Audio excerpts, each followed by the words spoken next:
ضابطہ فوجداری کے تحت معاوضے کی شرائط مختلف دفعات ہیں جو غمزدہ فریق کو معاوضہ فراہم کرتی ہیں۔ میں ذیل میں ان میں سے کچھ کی وضاحت کرتا ہوں۔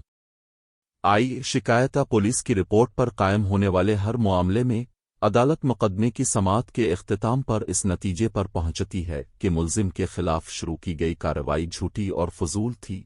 عدالت شکایت کنندہ کے ذریعہ ملزم کو معاوضہ ادا کرنے کا حکم دے سکتی ہے، جیسا کہ دفعہ 250 CRPC 2 دفعہ 526 CRPC کے تحت ہائی کورٹ کو تفویض کردہ اختیارات کے تحت زیر التوا کیس کو ایک عدالت سے دوسری عدالت میں منتقل کرنے کے لیے ہائی کورٹ میں درخواست دینے والا کوئی بھی فریق قطع نظر مقدمے کی سماعت اپیل کرنے والی عدالت کے کیس کی منتقلی کے لیے درخواست دینے والے شخص کو معقول بنیادوں کا حوالہ دینا چاہیے، اور عدالت اگر اس کا خیال ہے کہ اس کی طرف سے پیش کی گئی منتقلی کی درخواست غلط، فضول اور من گھڑت حقائق پر مبنی ہے، ہائی کورٹ درخواست کو مسترد کرتے ہوئے فریق کو حکم دے سکتی ہے کہ وہ مخالف فریق کو ہونے والی تکلیف کی تلافی کرے۔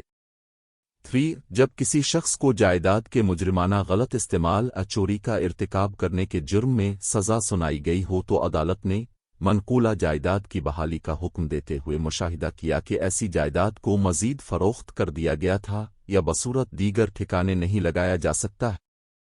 حالات کے تحت ملزم کو حکم دیا جائے گا کہ وہ شکایت کنندہ کو جائیداد کے بدلے معاوضہ دے جو چوری ثابت ہوئی ہے۔ 4 نایاب سیکشن جو متناسب طور پر اور کسی نہ کسی طرح معاوضے کی اصطلاح سے جڑا ہوا ہے، سیکنڈ ہے۔ 148(3) CRPC عدالت چاہے SEC کے تحت درخواست کارروائی جانبانی کو مسترد اجازت دے۔ CRPC اس اثر کی لاگت کے طور پر حکم دے سکتا ہے کہ اخراجات جو کچھ بھی ہوا ہے اس پارٹی سے وصول کیا جائے جس کے خلاف ہدایات اس میں موجود ہیں۔ دیگر دفعات بھی ہیں جو کچھ لازمی، ڈائریکٹری اور ثوابدیدی دفعات فراہم کرتی ہیں جن کے تحت معاوضہ دیا جا سکتا ہے۔ مثال کے طور پر 544 کے 546 CRPC۔ Subscribe us to see more video and link in description to see case and judgments.